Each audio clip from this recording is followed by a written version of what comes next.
All right, so we'll say good morning. Let us begin. Today's daf is Mem Aleph 41. We are picking up Emir Hashem on daf Mem Amud Beis 40b. So we'll say the Gemara says, let's begin by thanking all of our sponsors, to thank our Talmud Torah sponsors for the month of Kislev. To thank Josh and Becca Friedman for dedicating all the Shirman Drashos this month. Le'iloi Nishmas, Josh's father, Yisrael Yehuda, Ben Rav Chaim Refuah. To thank Sammy and Malka Esterson for dedicating all the, and welcome back to Rav Sammy Baruch Hashem from Eretz Yisrael, Baruch Haba. To thank the Estersons for dedicating the Shurim this month in memory of their parents, Yitzchak Leib Ben haKohen, Sarah Rachel Bas Baruch Avraham, Hinda Bas Henoch Efraim, and in the zechus of the continued Gesund and Hatzlacha of Mr. Morton Esterson Ad Mea Be'esim Shani Tovos. To thank the Pepper family for dedicating the Shurim this month, the commemoration of the yahrzeit of Yosef Pepper, Yosef Dovid Ben Yaakov. To thank our week of learning sponsors, Ayal Sara Steinberg, in the zechus of refuah shelema for Shalamis Bas Susha, and Hilary, Jacobson, Kent, and Akiva, Kent, in memory of Hilary's father, Tzvi, Hirsch ben Chanoch. We thank our Daf Yomi sponsors today, Shani Topper and family, in commemoration of the yahrzeit of Shani's father, Jacobson, Yoshua ben Yitzchak, Zichron Livracha. We hope that on the merit of our Talmud Torah, all of the neshamas will have an aliyah and the families in a chama. With that, let us begin. A lot to do today. Incredible Gemara. So we'll say, let's go. Today's daf is Mem Aleph 41. We left off on the last few lines of Mem Amud Beis 40b. Says Gemara, Amar Rabbi Ami Amarav, My Dichsiv. What's the meaning of the pasuk? V'ata ben Adam aselecha kli gola. So we'll say, remember again, the Gemara over here is quoting the pasuk from Yecheskel. So remember, the Navi Yecheskel is warning Klal Yisrael about the impending galus that will occur should Klal Yisrael choose not to right their ways. So one of the ways that Kadosh Baruch Hu shows Yecheskel is, he tells Yecheskel, prepare for yourself the utensils for galus, right? The utensils you're going to need when you go into galus. So the hope was that Yecheskel would do this, the people would see what's happening, and what would occur? And ultimately they would do tshuva. So the Gemara says, so what are klei gola? Zu ner ukara. This refers to a candle and a plate. In other words, a lantern, like a lantern and a plate. That's what you need when you need to go into galus. Top of Mem Aleph. V'shatiach. What is shatiach? Rashi says over here, is or le'echal alav, is a leather mat to eat on. So a ner, a ka'ara, and the shatiach. Prepare those things, and those are the klei gola. So the Gemara says, b'choser kol. Now again, about Gemara now quoting over here the pasuk from the TORAH that talks about ultimately again, if we don't go ahead and serve HaKadosh Baruch Hu when we have plenty, then we will be forced to serve HaKadosh Baruch Hu when we are lacking many things. What does it mean, b'choser kol, when you're lacking everything? What are we lacking, or what will we be lacking in this moment of TORAH? Amar Rabbi Ami Amarav below ner ubelow shulchan. So it's referring to a time where we'll be afflicted so intensely that we won't even have a ner, light, and a shulchan. Now, both sides just understand the ner. You remember Sechus Brachos brings down that a summa, a person who is blind, is never fully sated. Right? Why? Because part of the eating experience is seeing what it is that you're eating. So the idea of not having a ner represents the idea that I'll never fully be so satiated. Below shulchan, of course, if you don't have a shulchan, you can't eat like a mensch. So Rav Chisda Amar below isha. What does it mean b'choser kol? Without a wife. Without a wife. Rav Sheshes Amar below shamish. Rav Sheshes says without, but say shamish literally means someone like an attendant or a servant. It means ultimately, again, someone to help you with all of life's needs. Rav Nachman Amar below das. It means below das, without knowledge. Now, I will say, so just to understand, just to reframe the context here. In the TORAH, remember again, there's two sides to the coin. The Psukim talk about HaKadosh Baruch Hu bless us with many different things. And the idea over here is if we don't serve God in times of plenty, the Gemara says you're going to end up struggling to serve God in times of incredible difficulty and deficiency. So the pasuk uses the lashon of choser kol, when you're lacking everything. So the Gemara is trying to understand, what does everything refer to? What does everything refer to? So again, we have a number of different possibilities. One possibility is ner and shulchan. Other possibility is a spouse. Maybe lacking everything, choser kol, means living life without a spouse. Maybe at the end of the day, choser kol means without das. The problem, I will say, is in times of difficulty if you don't have your wits, if you don't have your das with you, then you don't have anything. So we'll come back to that in just a little bit. So Tana, below melach, below revav. Others say it means without salt and revav. So we'll say it's interesting. Rashi says revav means shuman, which means fat. The Ran says revav means shemen, which means oil. But the idea was so fascinating. The idea over here is revav, melach is salt, revav is whether it's fat or oil. The idea is you're going to have food, but you're not going to have anything to flavor the food with. So I will say it's such an interesting idea that sometimes, if you have food that doesn't have the right seasoning, so what happens? In other words, you could become full, you could have what you need, but the enjoyment of the eating experience is not there. So it's interesting that according to this approach, choser kol means you're not going to be able to enjoy the things that you have in life. Amar Abaye. So Abaye says, Naktinon, we learned, Ein ani ela b'deya. I will say this is such a profound idea, that what is an ani? What is truly, I will say, when we think about an ani, we think about a person who is financially impoverished. The Gemara says it's not true. The real ani is someone who is intellectually impoverished. And I will say, what does this mean? Someone who just doesn't have deya. Now, deya is one of those interesting words that's often difficult to translate. Because you could translate deya as knowledge, but that's not really what it means. Deya, das, means a certain sense, a certain level of life common sense. Right? That if you don't have common sense in life, you don't have deya, you don't understand how to navigate, you don't understand how to talk, you don't understand how to create relationships, you don't understand how to problem solve, right? You don't understand any of these things. Ultimately, again, you're impoverished. You're impoverished. So the Marava Amri, in Eretz Yisrael, they said, this is such a great line, Didabe kulabe, delo dabe mabe. So I will say literally what it translated, it means, Didda, if this thing is in you, you have everything. This thing being deya. If a person has deya, a person has common sense, a person has chachma. So didda be, if you have this, if this is in you, kula be, you have everything. Delo da be, if this is not in you, you don't have deya, ma be. Then what do you have? Dikani machaser. If you've acquired this, what are you lacking? Delo kani makani. If you don't have it, then what do you have? We'll say, what a great line. Here the Gemara taught, and we'll say we know this, right? And the older we get from this, we know that ultimately, again, if you have deya, a person has what we'll just translate now as a common sense in life, an understanding, just about how to navigate, how to deal with people, it's not just people, how to deal with circumstances. So if you have that, you have everything. If you don't have it, you could have all the other material trappings in the world. You have absolutely nothing. So the Gemara goes weiter. We'll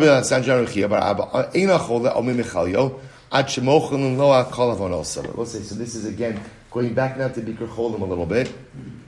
The Gemara says a person is not healed from his illness until all of his sins are forgiven. Shene'emar hasolech l'chol avonaychi harofe l'chol tachluaychi. So Rabbi will say, now what does this mean? This goes back, we already referenced this in yesterday's daf a little bit. The idea, when a person is ill, illness represents that a person is standing in a matzav of din, right? In a matzav of divine judgment. And that's what illness is. In other words, I'm ill. Whenever a person is compromised, by definition, what that means is there's some element of judgment happening about them, or happening to them before HaKadosh Baruch Hu. So Gemara says something amazing. When a person is healed from an illness, what does that represent? The Gemara suggests it almost represents a complete absolution of their sins, which is incredible. In other words, I'm sick, so there's a time of judgment. I've been healed. That represents a certain level of absolution. I will say, I just want to point out, whenever you see Gemaras like this, Chazal never meant for us to go ahead and take these statements and plug it into every single life situation. Right? Why? Because sometimes there are principles that are true, but the way the principle is applied in different ways may vary. What's right? The paradigmatic example, I mentioned this a number of times. The Gemara Bracha says, if you say Ashrei 3 times a day, you're going to Olam Haba. So I will say, is that it? If you say Ashrei 3 times a day, you're going to Olam Haba? Is that it? right? Sounds fantastic. Right? I say Ashrei 6 times a day for that. No. Let's say, so the Ritva says, Ashrei 3 times a day in conjunction with many other good things in life, right, will lead you to Olam Haba. So there are certain statements of Chazal that are true, but are not meant, I shouldn't say that. All the statements of Chazal are true. There are certain statements that are standalone statements and certain statements that are to be understood in conjunction with other things. So I will say, there are some people who get sick and aren't healed and die from the illness. What does this mean? They weren't forgiven for their chataim? So that's what I'm saying. Theologically, you have to accept something as a truth. If Chazal say it, I accept it as a truth. How it actually plays out in life, I don't know. Because Chesed Baruch Hu runs the world, and there are many different things that come into play in any given life situation. But as a truth, the Gemara says, when a person is ill, there's standing judgment. When a person is healed, that means absolution from that judgment. How does absolution manifest itself? A total forgiveness of sin. Which I will say, by the way, so what does it mean? Anyone who's ever experienced illness and then been healed from illness also understands, how do you feel? New lease on life. Gratitude, absolutely, but it's like a new lease on life. It's like, okay, I've been given a second chance. This could have gone sideways. This could have gone sideways in so many different ways. I'm here. I didn't have to be here. So if I'm here, that means Chesed Baruch Hu is giving me a second chance. If I have a second chance, I better do so. That's the dynamic that Chazal are describing over here. You're ill, really ill. You're healed. It didn't have to go this way. Could have gone so many different directions. Now it's as if I've been absolved from all of my sins. Brand new beginning. I better maximize it. So the Gemara says, Amar Chozu Limei Alumav. I will say sometimes, by the way, even after being healed from illness, a person regains former vitality. Meaning, literally, it goes back to the days of your youth. Shena Amar, the pasuk says, Rotfash Besara Minoar, Yashuv Limei Alumav. I will say, so once again, does this literally mean that when a person is healed from illness, he regains all of his youthful vigor? Sometimes yes, sometimes no. But once again, the metaphor that the Gemara is trying to paint, Hosei, is that when a person is healed from illness, they understand how fragile life is. They understand all could have been lost, and they understand now the gift of a second chance that they have been given from HaKadosh Baruch Hu. When you get a second chance from Hashem, I will say, you grab that with 2 hands and you make the most of it. You begin to live life with a new sense of urgency and with a new sense of energy, just like a young person. Incredible. Kol mishkava afachta b'chalyo. So I will say, what's the meaning of the pasuk? And TALMUD David HaMelech says literally again, my entire bed has been turned over with my illness. The boss said, this is an incredible Gemara. Amrav Yosef Lomar de Mishkach Limudo. The boss says sometimes illness could be so intense that a person could forget all of their learning. So I will say, so again, that's the lashon of turning over your bed. Right? The bed right side up represents a certain order, a seder in life. The overturning of the bed represents a forgetfulness of one's learning. So also, I just want to point out over something very interesting, which is the Gemara. We're not talking over like an illness like dementia or Alzheimer's, where a person. The Gemara is talking about just physical suffering. Sometimes physical suffering can be so incredibly intense that it just saps a person of everything, even their learning. A person could forget everything. The Gemara tells a story about this. I will say the Gemara. It just tells you, by the way, also how like. Sometimes when a person is suffering physically, all of their energy and all of their reserves are simply channeled into survival. That a person often has no bandwidth for any level of spirituality. And we think when people become sick, they become more spiritual. Sometimes that happens, but more often than not, what happens is when a person is struggling physically, every little bit of energy I have has to just go to survival. There's nothing left. There's nothing left in the tank, for anything else. So sometimes it can be so intense you even forget all of your learning. The Gemara tells a story. So the Gemara says, Rav Yosef Chalish, Rav Yosef became ill. He forgot his learning. Rav Yosef forgot his learning. Ahadje Abaye Kane. Abaye, his student, retaught the Rebbe every single thing that the Rebbe had previously taught the student. So the Gemara says, that's why sometimes you'll see in the Gemara the following exchange. The Gemara will say something, Rav Yosef will say, wow, I never heard that before. And Amalei Abaye at Amrisa Nehilan, or Mehamas Nisa Amrisa Nehilan. And Abaye will say, Rebbe, no, you taught this to us, and it was in this context you taught us. We'll say, absolutely incredible, right? The great Rabbi Yosef forgot his learning. His Talmud Abaye reteaches him everything that the Rebbe had formerly taught the student. Right? Ultimately, again, and you see this exchange in the Gemara, so dramatic. Ki have a Gomer Rebbe Tzelas Esrei Ape Hilchasa. So it was another incredible Gemara. Rebbe had learned. I will say. So here's what's interesting. Rebbe had learned 13 orders of the Mishnah. And I will say we have 6 orders of the Mishnah. Right? So this was before the Mishnah as we have it today was codified. So there were 13 different, we'll call it 13 different buckets of knowledge, right? 13 different orders, we'll call it. So Rebbe had learned all 13 orders. Agmarei l'Rabbi Chia Shivan Menhon. Rebbe had taught his student Rabbi Chia 7 of them. Get ready for this. L'sof Chalash Rebbe. So I will say ultimately again, so Rebbe became ill, and Rebbe forgot all of his learning. I will say Rebbe Hudanasi, became ill, forgot all of his learning, all 13 orders of the Mishnah. Right? So remember again, Rabbi Chia reads Rabbi Chia the Talmud, retaught Rebbe, his Rebbe, the 7 orders, right? The seven orders that Rebbe had taught Rabbi Chia. What was the problem? So the Gemara says, however, so Shisa Azdu. I will say there were 6 orders of the Mishnah that were lost. Because remember again, Rebbe had learned 13, taught 7 of them to Rabbi Chia. The other 6 simply were lost. No one knew them. I will say, listen to this. So Havalhu Katzra. So I will say there was a guy. Katzra will say is a launderer, not of money, of clothing. Right? In other words, I will say. So this is just right. So this is the guy, the laundry guy. So I will say. So get ready for this Gemara. Hava Shmiya Le Rebbe. First white line. Kida Hava Garis Lahu. I will say, get ready for this. Rebbe used to learn out loud. And Pasha, well, you know how when you learn out loud, you often learn in a sing-song, right? So what would happen? This launderer, I guess he lived next door to Rebbe, or was next to Rebbe's base medrash. He was doing his work. Every day, he would just hear Rebbe learning out loud. So I will say, so what happened? So I will say, so because of this, listen to this, because of this, the launderer had absorbed all of this knowledge. Now, the launderer had absolutely no idea what Rebbe was talking about. But I will say, it's no different. You hear someone saying something over and over and over, even if it's in a language you don't understand. So the launderer, I will say, listen to this, the launderer had remembered by heart all of the remaining 6 orders of the Mishnah. All of the remaining 6 orders of the Mishnah. Shabbos says, listen to this. So Rabbi Chia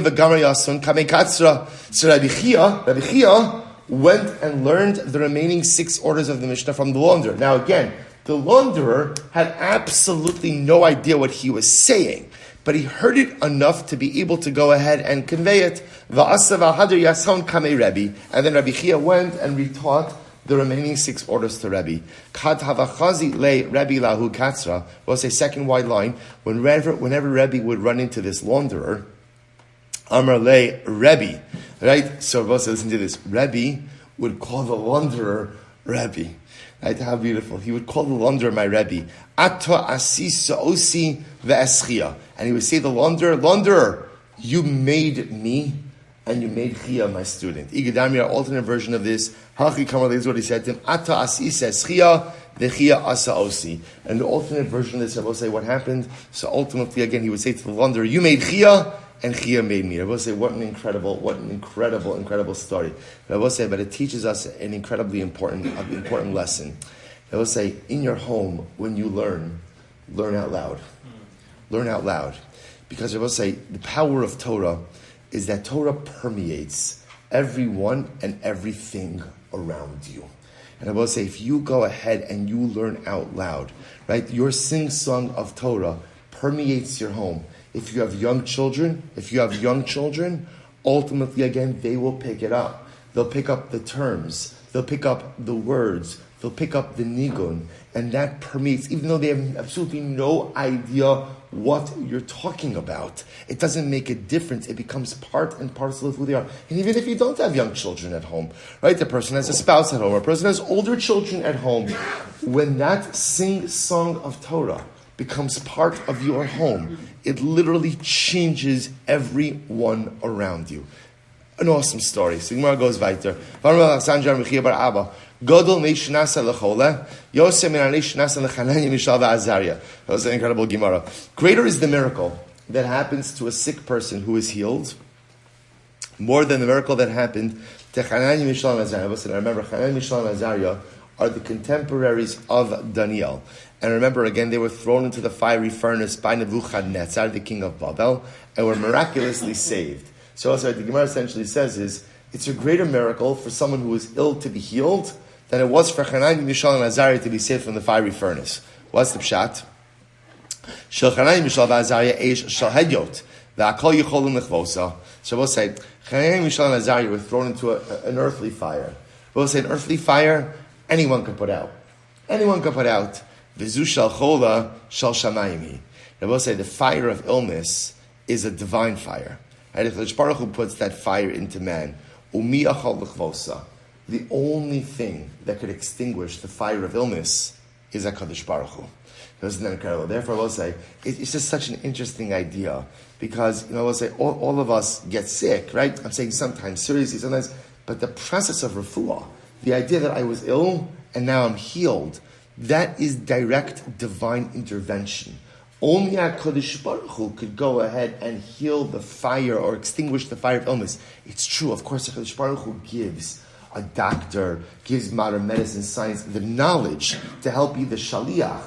But the shaliach is only as powerful as the mishaleach, as the principle. So the fire of illness is never extinguished without divine intervention. Incredible. Crazy Gemara. Listen to this. Now, I will say, this is an interesting phrase. If you take a look, well, let's just say this outside. Actually, take a, fine, it's supposed to listen to this. Once a person's time, literally translated, once a person's time comes. In other words, once it's time for me to leave this world, everything has control over me. If you look at Rashi says over here, it's about 8 lines up from the bottom. Hakol Moshlin Bo. Rashi says, La miso afilu zvuv afilu yitush. So what the Gemara is saying is like this. When I'm alive, there's a certain power I have over creation. And this goes back to Adam Arishon. Right? Ultimately, again, HaKadosh Baruch Hu put Adam in charge of the world. So therefore, by definition, there's like a natural fear that animals have of man.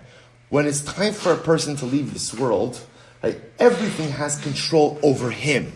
Right? The Gemara says, even a fly, even a gnat, has the ability to bring about the death of a person, because since it's time for me to leave this world, by definition, I no longer have any shlita. I no longer have control over the world. The Gemara tells a story.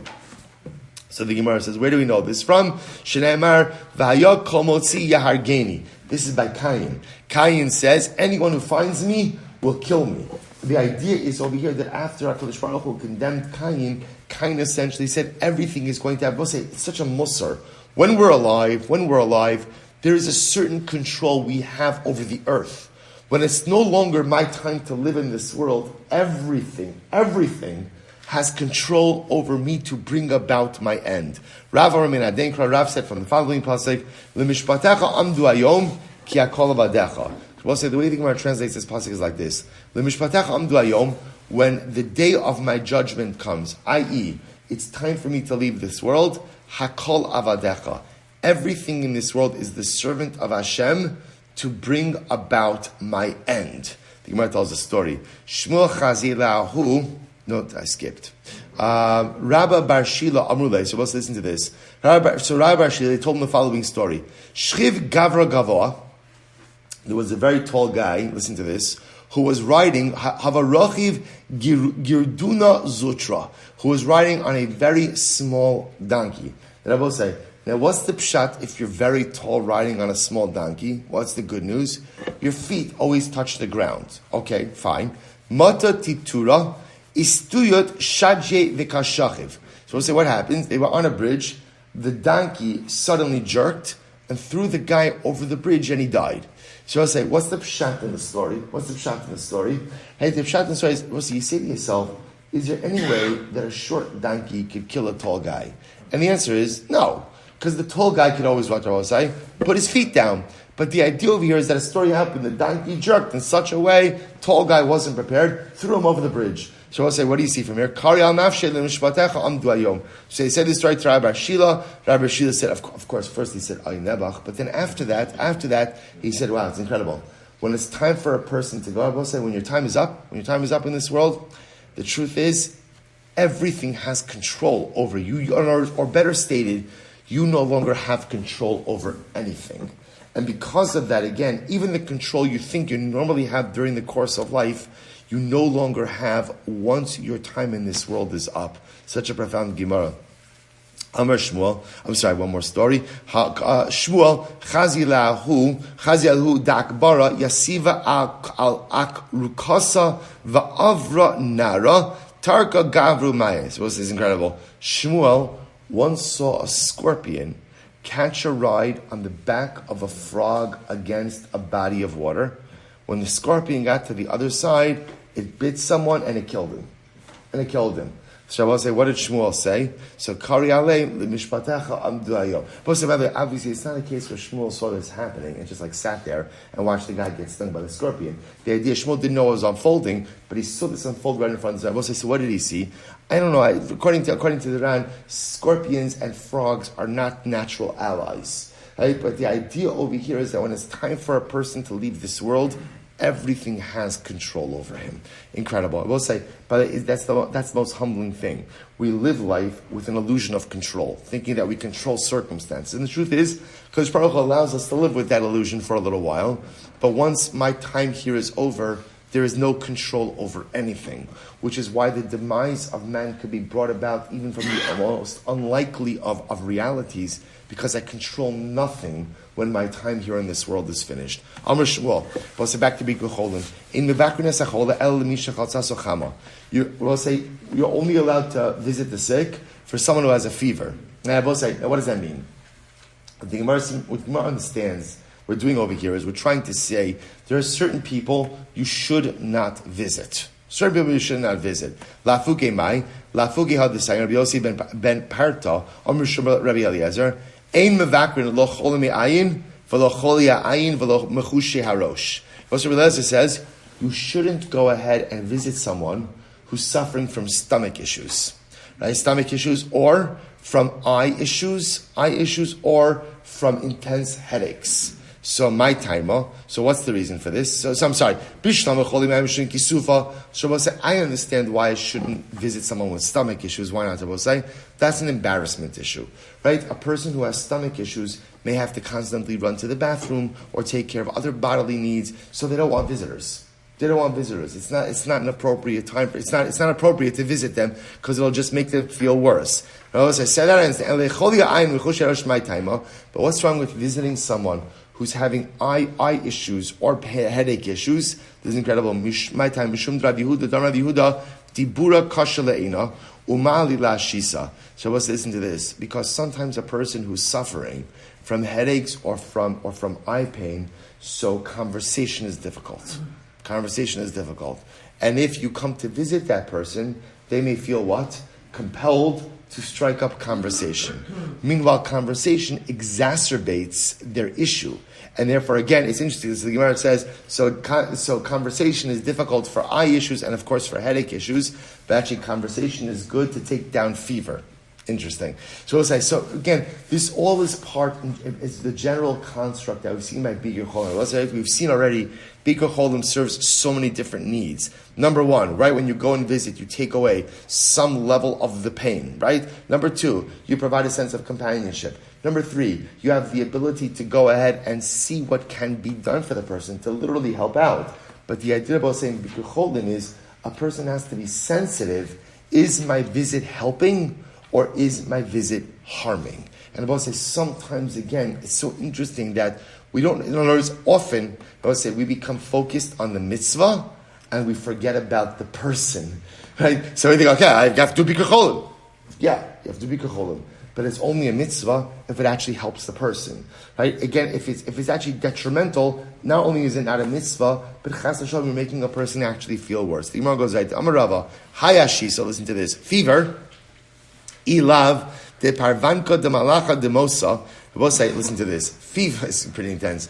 If fever wasn't the agent of the malach hamaves, ma'ali, fever would actually be good. How? Amud beis kechizra ledikli chadlit lasin yomi. Suppose listen to this. So a palm tree has some prickly thorns around the tree. Suppose what's the point of the prickly thorns? They protect the dates. So just like a palm tree, just like the prickly thorns, right? Or the prickly protrusions, ultimately are beneficial. Rashi says over kimo ha'atad shemakif hadekel umagim leperos. Just like again, the thorns are good on the thorn tree, or on the palm tree, are good to protect the thorns. So fever once every 30 days is helpful as well, because I guess fever helps purge the body of different things. The problem is, fever often is the precursor for the malach hamaves, so that way fever is not good. But again, the Gemara just points out, were it not the fact that fever is often the messenger of the malach hamaves, the angel of death, fever could actually have a certain level of benefit for the individual as well. V'chi tairiki legufa. It's like literally a medicine for the body. Medicine for the body. It helps to purge certain detrimental things from the body. Nachman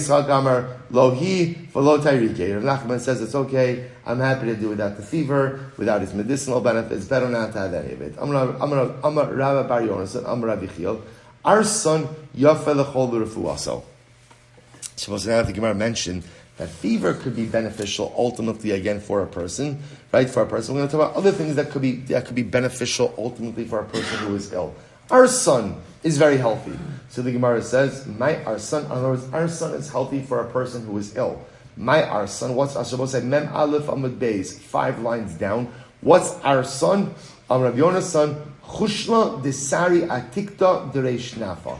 So we'll say, take a quick look at Rashi. Ran translates a little bit differently, but I say we'll go with Rashi. Chushla desari, Rashi says, Sa'orim yishin kalufim. This means aged barley that's peeled. Peeled aged barley, the Reish Nafa, Rashi says, that's been ground up, put into the sifter, and is still sticking to the sifter. So peeled aged barley that still sticks to the sifter. It's very healthy. It's very good if you're ill. Okay? So the Gemara says, it's good, it's healthy as long as what? You cook it very thoroughly as ox meat. Ox meat is very tough, and if you want to make it soft, you have to cook it for a long time. Rav Yosef Amar, smidi disari atikta dreish nafya. Rav Yosef says, no, you know what's healthy? Fine flour that's made from aged barley that gets stuck in a sifter. That's very healthy if you are ill. Abaye says again, bayon bishulam kebisra de TORAH. Just make sure you cook it very well, like meat, like ox meat. Okay? Amr b'Yochanan, burdam ein mevakrin. I will say, if a person is suffering from burdam, you do not go ahead and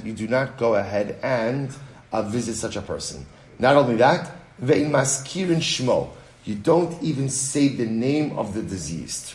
I will say, now what's the pshat? So Amr Balazar, what is this?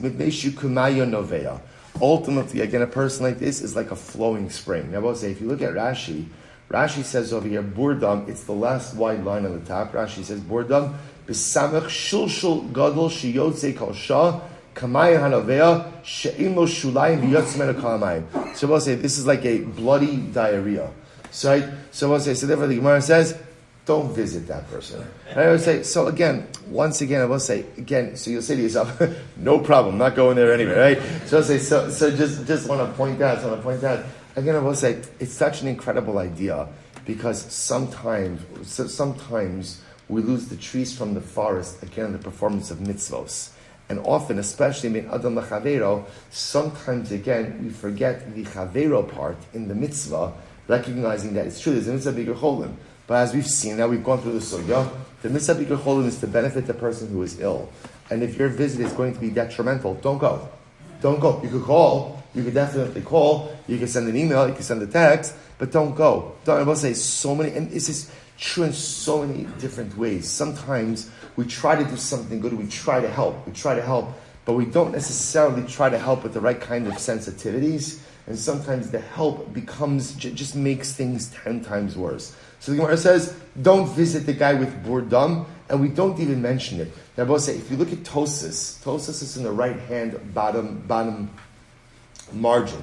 Tosis says, ve'in maskir shmo, why not? Lefishem is bayish acholik yishem maskir. And as well, this is actually very interesting. The Gemara says, sometimes you even have to be careful about mentioning certain types of illness, that people are sick with a certain type of illness. Why? Because even just a mention of the illness could be embarrassing for the individual. So if you say, Shimon's got boredom, people are like, oh, right, and like it doesn't like. And I would say, and again, the problem is it's embarrassing for Shimon. It's embarrassing for Shimon. So I would say, it's also rather, you know what this is like? Do you remember in the beginning of the pandemic, like like if someone got COVID, you're like, oh.